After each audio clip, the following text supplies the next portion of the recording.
Okay, screen's black. You don't like it? Neither do I. Gives you this strange, empty feeling, like something's wrong. There is. This is not going to be something that's easy or fun for me to talk about.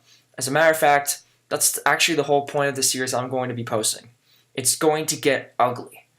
And if I can't tell you guys nothing but the truth, well, I'm simply wasting your time.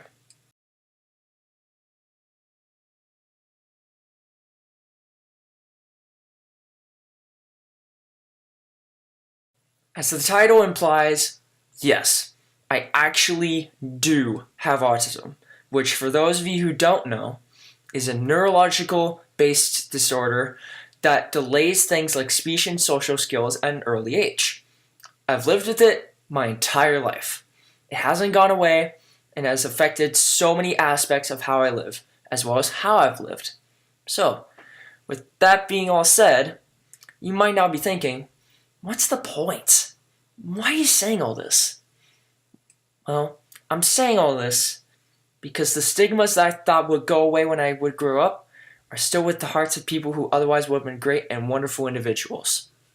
I still hear derogatory statements about people with autism on the internet. It still happens to me from time to time when I play online. Simply put, it's inescapable.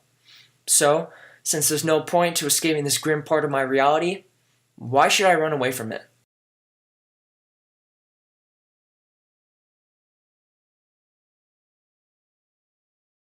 You may think that I take a joke when people meme about autism and people who live with it, but the truth is, I don't.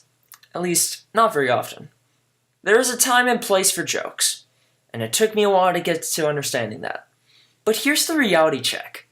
The people who take it upon themselves to bully and harass really anybody with, really anybody, especially people with ASD, are deep down absolutely miserable. A good friend of mine once told me, it's their poison. You don't have to take it. But for many years, however, I did. For many years, I never knew how to be strong and stand up for myself, and for many years, I felt awful and incapable of making anybody happy, which in the end made me very, very sad and depressed.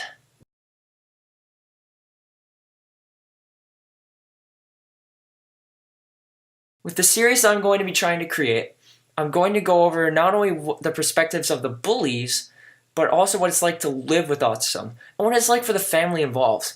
I'm not going to make things one-sided. That's what's called a biased perspective. People in our society today don't often look at the perspective of the other side of the argument, and it leads to conflict. To put it simply, I will try not to do that. And that when I do, it is up to you to call me out on it. I need for that to happen in order for this to succeed. In order for people to know about this. End of story. Well, that's going to be it for now. I definitely want to kick this series off the ground. Heck, maybe I can even get somebody to collaborate with me on these along the way. Because I really do want this to be an interesting, but also really reflective experience. And trust me when I say that as a junior right now in 2019, I still haven't gotten this in my high school curriculums, and you probably won't either unless you take AP Psychology, which, if you ask me, further exaggerates the problem. And also, with this series, I'm not going to be trying to downgrade any other neurological problems or disorders people can have. I'm just trying to point out my personal life experiences and bring a community here together. That's all.